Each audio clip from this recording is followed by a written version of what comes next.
vous salue. Je m'appelle Tina Nzeba. Si je suis ici aujourd'hui, c'est parce que la dépression est un sujet qui résonne en moi. Non pas comme un concept lointain, mais comme une réalité que j'ai côtoyée de près.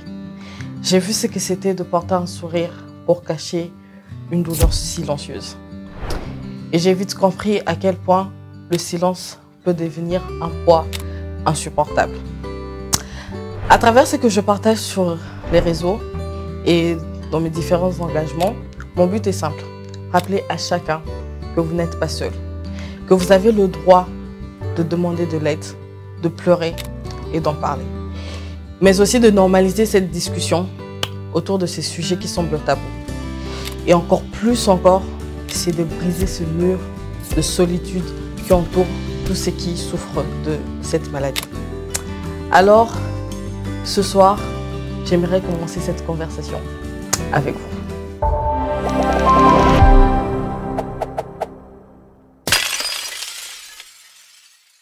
Les maladies, certaines sont curatives et d'autres par contre ne le sont pas. Et aujourd'hui, nous allons parler d'une maladie qui touche d'abord l'esprit. Que dis-je, l'âme d'une personne avant de toucher son corps. C'est la dépression. Je crois que vous en avez entendu parler. Aujourd'hui, ce n'est pas sur un plan scientifique que nous allons l'aborder, mais un témoignage vrai d'une personne qui l'a vécu et vous le connaîtrez dans très peu. Je suis ravie de recevoir Tina Nzeba dans mon plateau et vous êtes dans l'émission En avant-plan présentée par Astrid Ngaloula que je suis. Mesdames et messieurs, soyez les bienvenus. Salut Tina. Salut Astrid. Comment ça va Tina? Je vais super bien. Et toi? J'aime ton sourire. T'es rayonnante en tout cas. C'est gentil, t'es toute belle. Gloire à Dieu. Alors Tina, tu es deuxième d'une famille de 4 enfants. Oui. Et dans ton temps perdu, tu es plutôt rédactrice. Tu aimes la lecture. Et tu es aussi fondatrice, présidente de la fondation Les Ailes de l'Espoir. De l'Espoir. Oui. Alors, c'est depuis quand cette fondation? Alors, c'est tout récemment que je me suis mise à l'idée de mettre sur pied cette fondation. J'ai toujours eu à venir en aide aux enfants démunis. Chaque décembre, je le faisais de manière personnelle. Et depuis peu, l'idée de mettre une fondation germait dans ma tête et je me suis dit, il faut se lancer. Pourquoi pas? Pourquoi pas? Mais quand on est jeune en plus, oui, quand on a de l'énergie, pourquoi et pas? la vie. Et la vie devant nous. Alors ça, c'est encouragé. Aujourd'hui, nous abordons avec toi le sujet de la dépression. Oui. Eh bien, personnellement, je dois avouer que ça m'échappait un peu ce sujet jusqu'à ce que j'entende ton témoignage. Oui. Et là, je me suis dit, il faut qu'on en parle. Ouais, il fallait qu'on en parle. C'est très important. Donc, à déjà voir ta coupe de cheveux, on comprend qu'il y a quelque chose qui s'est passé. Oui. Et ce sourire rayonnant, je pense que ça vient de quelque part. Il y a une histoire cachée derrière ce sourire. Oui, ça c'est vrai. Alors, la dépression, qu'est-ce que c'est? Comment est-ce que tu apprivoises cela? Alors, la dépression, il faut savoir que c'est une tristesse permanente. Ok. C'est pas juste une petite tristesse ou un coup de mou qu'on ressent, mais c'est une tristesse permanente qu'on porte tous les jours, tout le temps. Et ça, même quand on est entouré, on peut rire de facettes, mais on a cette tristesse. On se sent démoli de l'intérieur, on se sent diminué, on perd notre confiance en soi. C'est vraiment une bulle où tu es enfermé à l'intérieur, où tu ne comprends même pas ce qui se passe, mais tu le ressens au-dedans de toi. Okay. C'est ça. Ouais. Et là, ça m'emmène directement à te poser la question, mais comment est-ce que tu as vécu cette dépression? Comment a-t-elle commencé? Et comment tu t'en es sortie jusqu'à présent, jusqu'à venir en parler comme ça dans ce plateau? Alors, ça a été un long combat. Un long combat. Pour mettre en contexte, au début de cette année, comme tout le monde, on est entré en 2024 avec des sourires, avec plein de promesses. De projets. Plein de projets, plein d'espoir, de bonheur, d'amour, tout ce que l'on souhaite aux autres et à nous. Et il faut savoir que dès l'entrée 2024, j'ai commencé à avoir pas mal de problèmes au niveau familial et personnel. Alors, c'était fréquent. C'était tous les jours qu'il y avait un problème qui surgissait, je ne sais où. Et ce qui était drôle, c'est que dans le groupe familial WhatsApp, on avait un slogan. Chaque jour, il y avait un nouveau dossier. Wow. Et tellement qu'on en riait, on se disait que, vas-y, ça allait. Ça allait passer. Ça allait passer. Et précisément en début juin de cette année 2024, que je ressentais un poids en moi, mais je ne savais pas quoi. Tu vois, j'avais ce coup de tristesse, mais étant donné que, voilà, je passais par autre chose, je riais, j'étais en compagnie de ma famille, de mes amis, je sortais, je revenais. Mais comme j'aime bien le dire, notre oreiller est le seul à témoigner si nous sommes heureux ou pas. Et c'était à chaque fois que j'entrais dans la chambre que j'essayais de dormir, j'avais pas de sommeil. Je pouvais scroller durant des heures, et me rendre compte qu'il est déjà 4 heures, 5 heures du matin, Wow. voire 7 heures. Tu entends les gens sortir, toi, tu n'as pas dormi, en fait. Et c'était comme ça, mais je n'acceptais pas du tout que j'avais une dépression. Pour moi, je me disais, je suis peut-être triste, vu tout ce qui se passe, ça va passer. Et en ce temps-là, je priais toujours. J'étais toujours là en train de prier. Je faisais mes petites prières du soir, du matin. Enfin, matin, quand je vois le soleil s'élever, je me dis, bon, il faut quand même prier et tout. Rends grâce à Dieu. Voilà, on rend grâce à Dieu. Mais je me disais, ça va passer. Mais juin, juillet, et ça continue. Et ce qui a été alarmant chez moi, ça a été ma perte de cheveux. Et j'ai commencé à perdre de cheveux et là, je me suis dit, oh, il y a un problème. Il y a un problème. Et quand je commençais à perdre de cheveux... Donc là, on est déjà en juillet. Là, on est déjà fin juillet même. Il s'est déjà passé pratiquement 2 mois que j'étais dans ça, sans comprendre exactement ce que je vivais. Parce que entre le temps, je me disais que ça allait passer, que... C'était juste des petits problèmes, il suffit qu'on puisse le régler, que voilà, tout ira bien. Mais lorsque juillet est fini et que j'ai commencé à perdre mes cheveux, c'est là où j'ai compris qu'il y a quelque chose qui n'allait vraiment pas. Mais jusque-là, tu n'avais pas donné de nom à cette chose? Non, je n'avais pas donné de nom. Pour moi, je me disais, c'est peut-être un coup de la vie, tu es juste triste.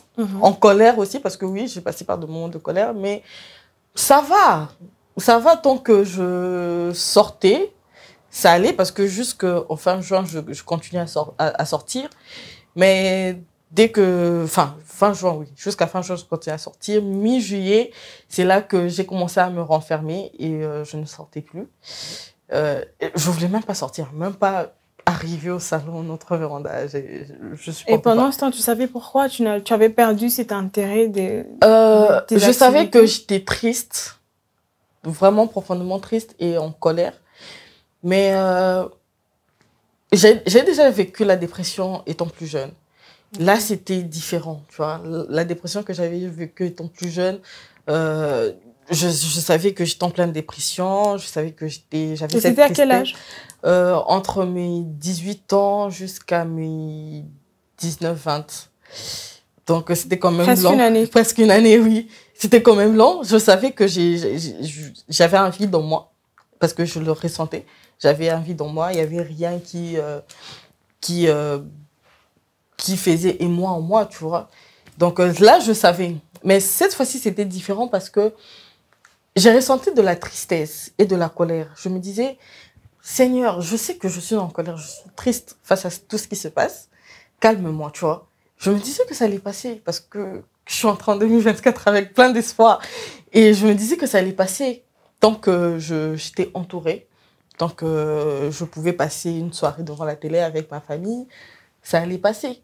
Mais lorsque je commençais à perdre mes cheveux, je me suis dit, finalement, je faisais semblant. Moi-même, je me mentais. Je me mentais que ça allait passer alors qu'intérieurement, non, ça allait pas. Et et donc mi-juillet, je commençais à me renfermer. Okay. J'ai commencé à me renfermer. J'étais complètement fermée. Mon téléphone était off. Tu as coupé tout le contact. Tout le contact. J'étais juste sur mon lit. Juste sur mon lit.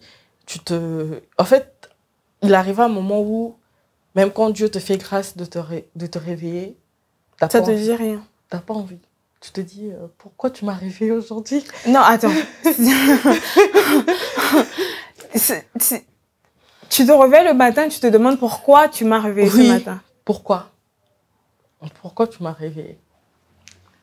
Ça, c'était toujours les problèmes auxquels tu faisais face, qui te faisaient réagir comme ça. Qui me faisaient réagir comme ça, et plus la perte de mes cheveux. Tu vois, plus la perte de mes cheveux, et j'étais là. Et tu étais en colère contre Dieu. Contre Dieu. Tu disais, mais pourquoi tu me fais pas des soins capillaires, Dieu? Voilà, j'étais en colère contre lui parce que je me disais, il savait tout ça.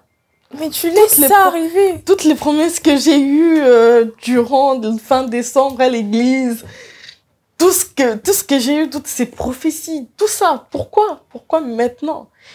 Et t'as même plus envie de te réveiller, tu sais. Et même quand tu pars te brosser les dents, parce qu'on a un miroir devant le lavabo, je me regardais même pas. Pourquoi donc? J'arrivais pas, je reconnaissais pas la femme qui était devant moi. J'étais juste morte de l'intérieur. On va revenir un peu sur quelque chose. Tu as dit que c'est pas la première fois que tu vives une dépression. La première fois, c'était entre tes 18 et 19 ans. Oui. Alors, comment est-ce que tu en es sortie? Alors, la première fois, ça c'est une belle anecdote. La première fois, comme je l'ai dit, je marchais toujours avec ce vide en moi. Je savais que rien n'allait. Enfin, rien n'allait, je ressentais. Mais c'était venu d'où? C'était quoi le déclic de ce sentiment que tu avais, ce ressenti? Alors, je ne saurais très exactement te le dire, mais je me rappelle vraiment comment j'étais durant cette période-là. J'avais le vide en moi, rien ne m'intéressait. J'étais juste là sans être là. Wow. Voilà, c'est vraiment ça. Tu vivais sans exister. Voilà, je vivais vraiment sans exister. Et jusqu'à ce que, c'était en novembre, il y a une amie en moi qui m'a carrément forcé la main pour qu'on aille à Bunda 21. Elle s'était même fâchée contre moi parce que je voulais pas y aller. Je me disais, mais vos églises là, avec plein de bruit là, s'il vous plaît, pardon, j'en veux pas. Donc avant cette dépression, il n'y avait pas d'église, il n'y avait pas de Jésus dans ta vie. Catholique, mais j'avais arrêté même d'aller à la messe, pour te dire. Parce que rien ne touchait mon cœur. Tu avais perdu l'intérêt pour tout. Pour tout. Donc, j'ai faisais des choses comme un robot. Vas-y, s'il faut être là, il faut être là. J'allais en cours, je revenais, je dormais. En tout cas, j'ai dormi énormément. Mon grand-père s'est fâché contre moi parce que j'ai dormi énormément. Il disait, mais moi, c'est là la raboyété. Pourquoi tu dors trop? Alors que c'était une réponse face à ma dépression. C'était le seul moment où j'étais bien. C'était quand je dormais parce que tu oublies tout, tu ressens rien. Alors, tu es un peu apaisée. Alors, cette amie, elle était fâchée contre moi parce que j'avais refusé d'aller à Bunda 21. Et je me rappelle, il restait 3 jours vers la fin. Et je me suis dit, bon, vu qu'il reste 3 jours, de toute façon, j'ai rien à perdre. Que j'y aille pas. Ma vie sera toujours la même chose. Alors, le premier jour où je suis allée, c'était bizarre parce que c'était la première fois que j'entre dans une église pentecôtiste, des réveils. Je vois des gens prier à gauche, d'autres tomber, d'autres crier. J'étais juste là. Qu'est-ce qui se passe? Qu'est-ce qui se passe? C'est quoi ce théâtre? C'est quoi ce théâtre? Et je me rappelle en sortant, j'étais tellement en train de rire. Je me disais, mais comment vous faites pour tomber comme ça? C'est quoi cette comédie? Et il y a une amie qui était là, elle a dit, t'inquiète pas, quand Dieu va te toucher, tu verras. J'étais là, vas-y quand même. Et le lendemain, je me rappelle, on n'était pas allé au cours. On devait aller, elles m'ont dit qu'on y allait avant pour être durant le premier rang et tout.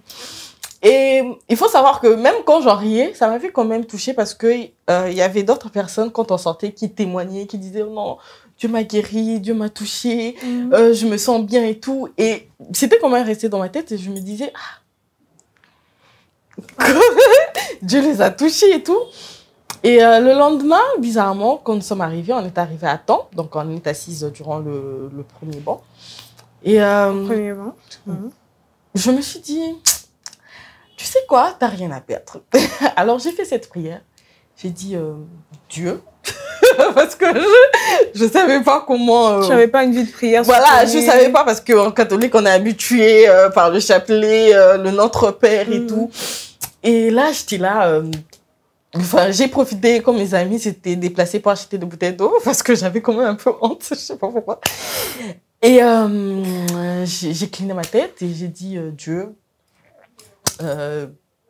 tu m'as créé, tu me connais. Alors, me voici ici dans ta présence.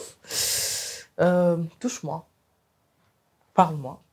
Si tu me touches pas, sache que ça sera la dernière fois que je prierai ou que j'entrerai dans une église. C'était ça ma prière. Quelle prière audacieuse. Voilà, c'était juste ça ma prière. Et c'est fini. Et je me rappelle, le pasteur Mehdi est monté après avoir donné le communiqué et directement il a lancé la prière. Et qu'est-ce qui s'est passé? Je sais pas. Il m'a touché. En fait, j'ai senti l'amour. Et c'était... Oh, tu en as même les larmes. Ah. C'est juste merveilleux. En tout cas. Ouais, c'est la première fois que j'en parle comme ça.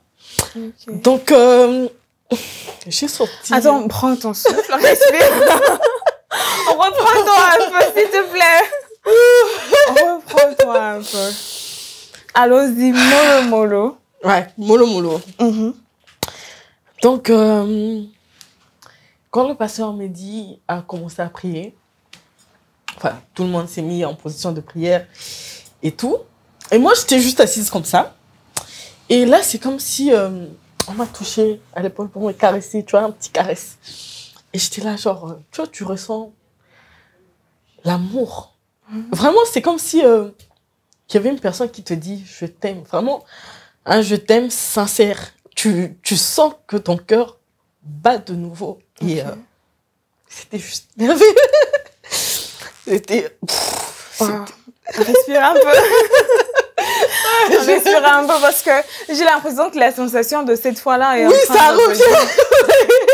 Oui, je me rappelle exactement ce que j'ai ressenti ce jour-là. C'était incroyable. Vraiment. Eh bien, Dieu existe à cette prière audacieuse. Oui, Dieu existe. Enfin, Dieu exauce vraiment les prières audacieuses et sincères.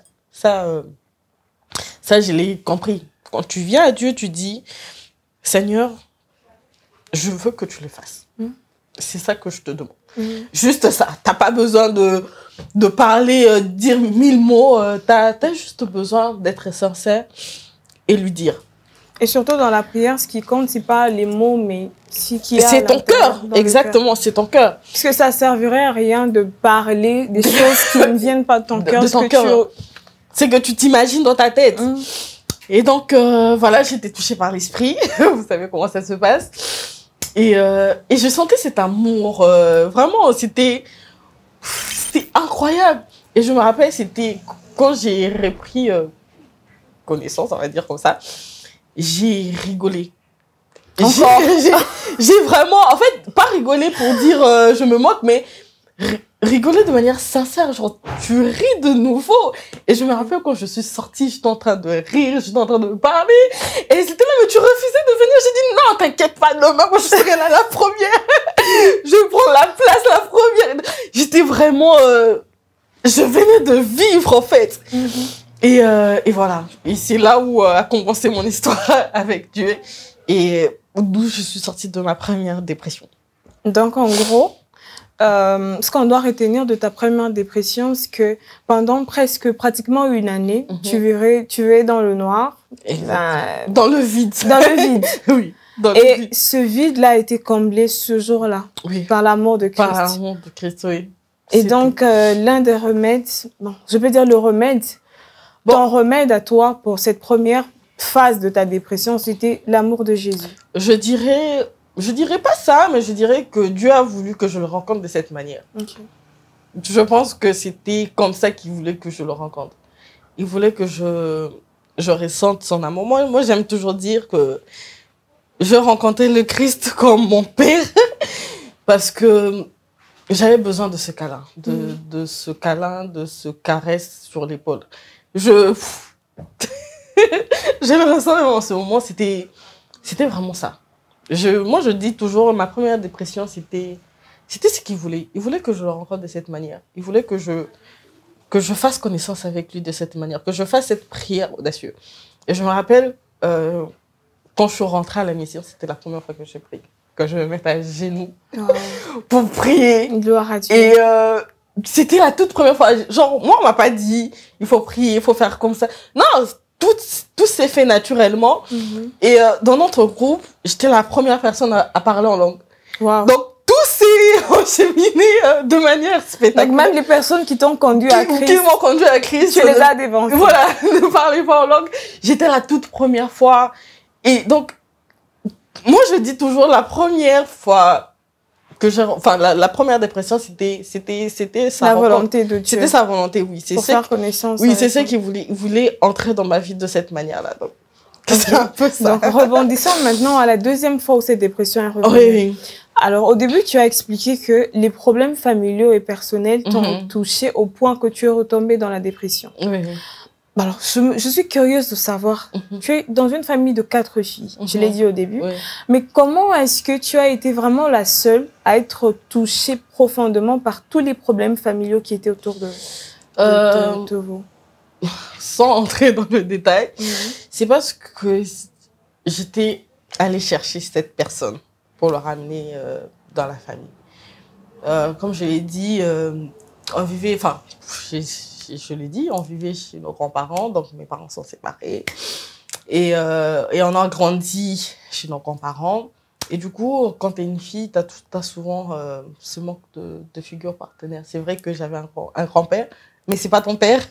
Tu vois, tu seras toujours en recherche de cette figure. Et comme je l'ai dit, je rencontrais les seigneurs et tout. Et dans une démarche complètement chrétienne, je voulais reprendre contact avec lui. Voilà. Bon, on va pas rentrer là dedans. Et donc, étant que c'était le noyau, c'était lui le noyau de ce problème, donc ça m'affectait plus personnellement parce que je me rappelle une fois, parce que quand il y avait trop, on va dire mi-juillet et tout, je ne répondais plus aux messages, donc quand il y avait toujours de problèmes, parfois je regardais. Et c'est d'ailleurs ça qui a poussé à ce que je sois plus connectée. C'est parce que une fois, il y a ma petite soeur, enfin je ne l'en veux pas, il y a ma petite soeur qui a écrit dans le groupe, bah, de toute façon, c'est Tina qui l'a ramené. Tu vois? Donc c'est comme si c'était ma responsabilité à moi. Et cette culpabilité-là a fait que tu retombes en fait dans cette dépression. Exactement. Alors, Tina, ton histoire est vraiment émouvante. Oui. Je te félicite vraiment pour ce courage que tu as parce que, merci. Tu sais, la dépression, c'est pas un sujet qu'on parle comme... c'est pas comme si on parlait de la hausse du prix du pain, comme on a l'habitude d'entendre. C'est pas des sujets qu'on a l'habitude d'entendre au quotidien. Exactement. En fait, ce sont des choses vraiment particulières qui touchent personnellement la personne. Et c'est pas facile d'en parler. Et surtout quand c'est lié à sa famille. Donc, je salue vraiment ton courage. Et je prie, en tout cas, j'espère que cette dépression partira pour de bon. C'est parti. Elle ne reviendra plus jamais. Plus jamais, je l'espère. Ok. Donc, mais autour de la dépression, on entend des idées comme les gens dépressifs sont juste tristes, que la dépression, bah, ce n'est rien, vous aggravez les choses, etc. Qu'est-ce que tu penses de ces stéréotypes? Déjà, j'aimerais qu'on arrête. On arrête de dire que c'est juste des caprices, parce que ça, je l'ai entendu. Non, elle est juste capricieuse ou il est juste capricieux. Non. Non, c'est déjà que la personne qui vit la dépression ne le comprend pas. Parce que c'est pas comme si tu savais que ça commençait, tu vois, comme si tu tombes malade de la malaria, tu sais que et ça qui samedi, 16 heures de fièvre, tu vois, c'est pas comme ça. Ça s'installe petit à petit. Petit à petit. Et si tu ne prends pas le temps de te comprendre toi-même, jusqu'à ce que tu auras des idées suicidaires, c'est là que tu vas te rendre compte que ça va pas. Tu es déjà très enfoncé. Voilà, que c'est vraiment très entré. Et parfois même, dans notre culture bantou, c'est là où tu te dis, ça va, donc il est quand t'es mutu et tout. Surtout quand ça t'arrive en décembre, en fin d'année. Mais tu te dis, là, vraiment, ça, ce sont les sorciers. Les sorciers de la famille veulent me bouffer. Alors que non, il y a, comme on le dit, c'est ton esprit qui est fatigué. qui te le communique. Parce que, tu vois, c'est plus facile quand le corps est malade.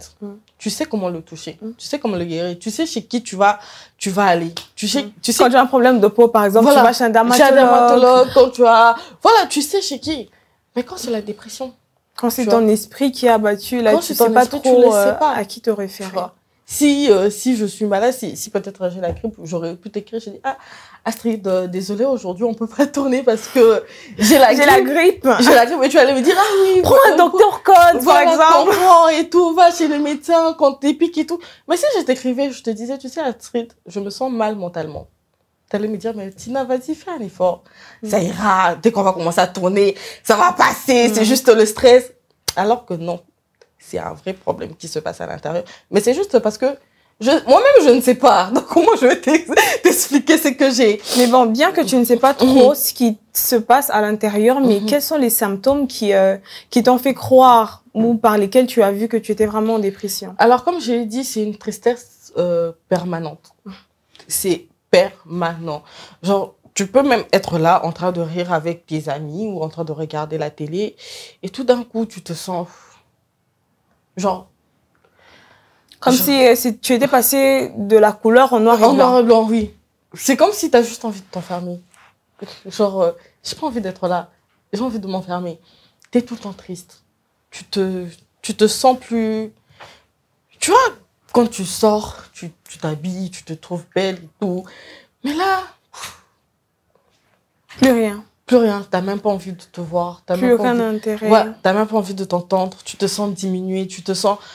Tu perds l'estime de soi. Tu perds l'estime de soi. Tu perds tout. Tu perds tout. T'es juste dans une tristesse là profonde et tu sens ce poids sur tes épaules et voilà. Ok. Oui. Et moi, malheureusement... Donc, c'est quand même dur à vivre. Très dur. Que tu l'expliques comme ça. Oui, c'est très dur. C'est très dur à vivre parce que le problème, c'est que là, les autres ne le voient pas, ne le sentent même pas. Ils te voient juste passer. Tu vas être là, ah, salut, ça va, comment tu vas, comment, embouteillage, Micolo et tout. Vous discutez, mais ce qui se passe au-dedans de toi, les gens ne le voient pas. Il faut vraiment que tu aies des personnes attentives pour se dire, ah, il y a quelque chose qui ne va pas avec Astrid aujourd'hui. Elle ne sourit pas comme elle sourit d'habitude.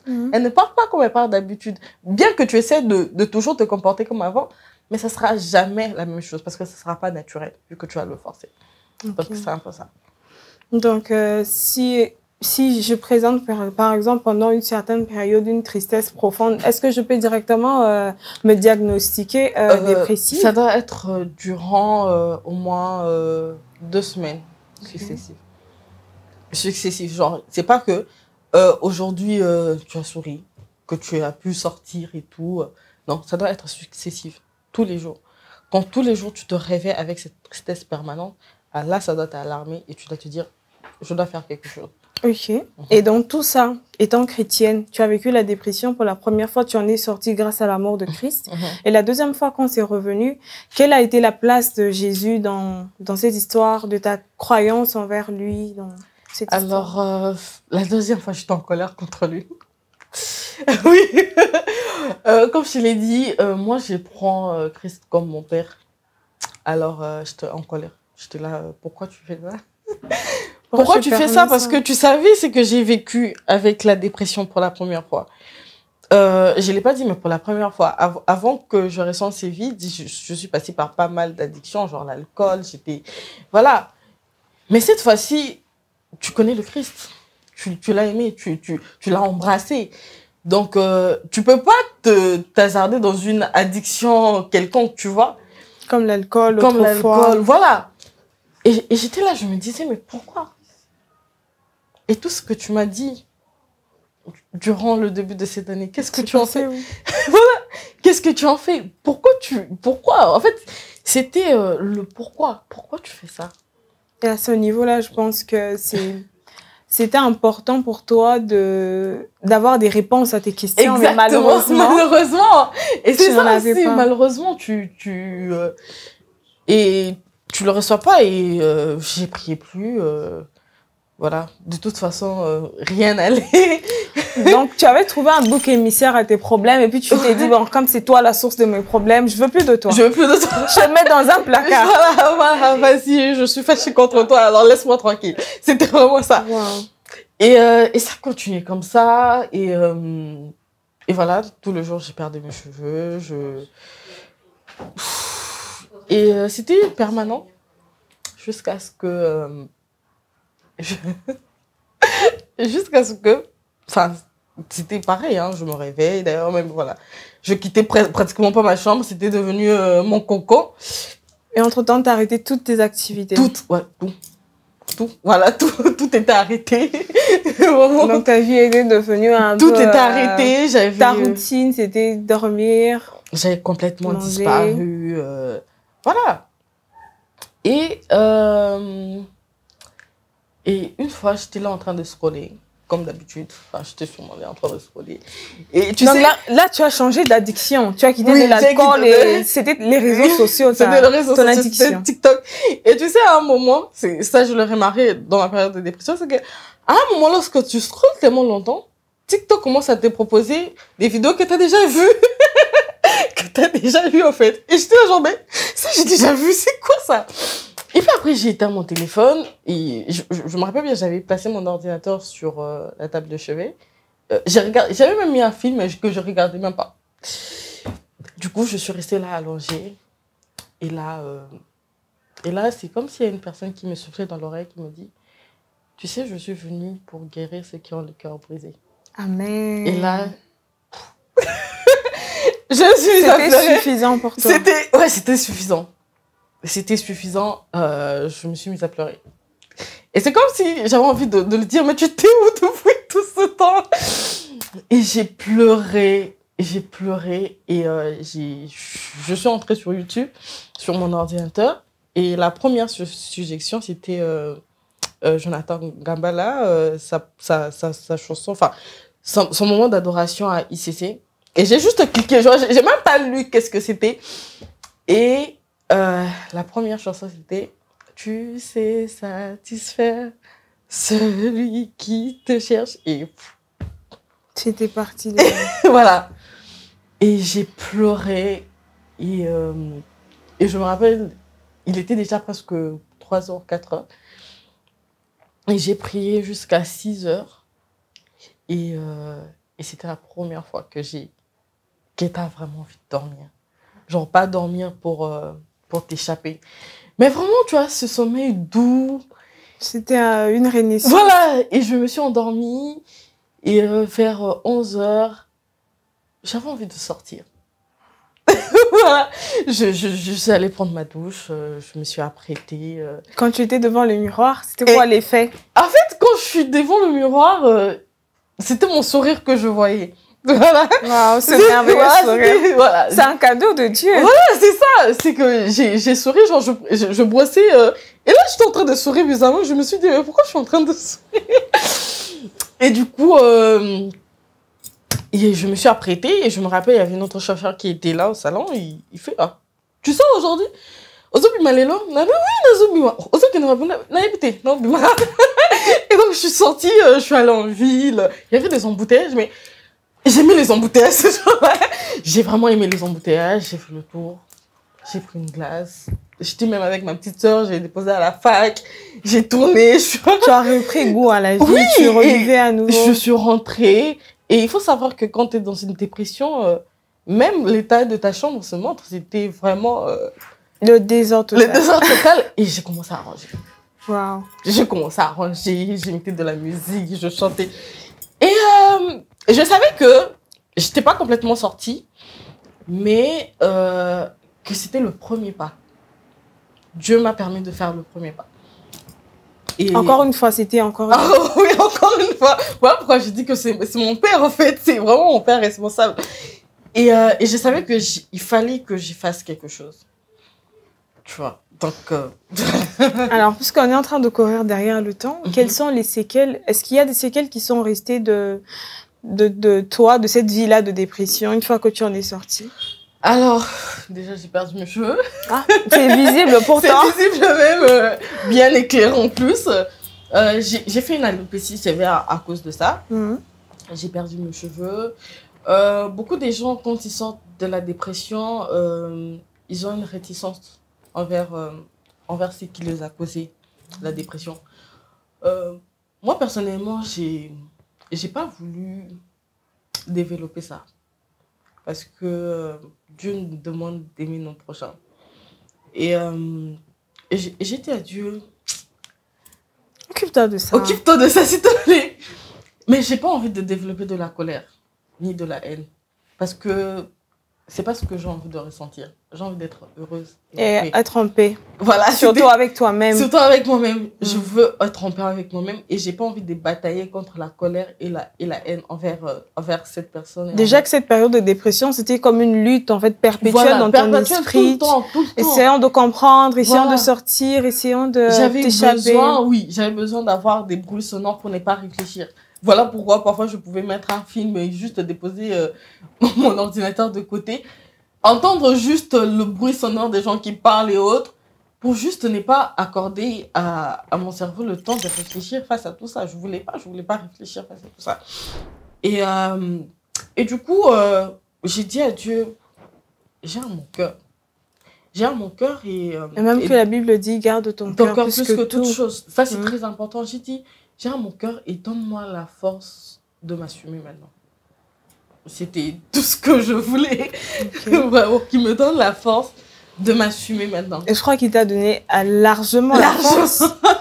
Et alors, la Tina dépressive et la Tina d'aujourd'hui, est-ce qu'il y a ces deux personnes différentes ou Oui. Parce qu'il y a vraiment une renaissance où il y a encore des choses qui sont restées de cette partie-là de toi. Il y a une belle renaissance. Gloire à Dieu. Je me rappelle la fois où on a travaillé ensemble, tu m'as dit, je vais passer de la mort à la résurrection.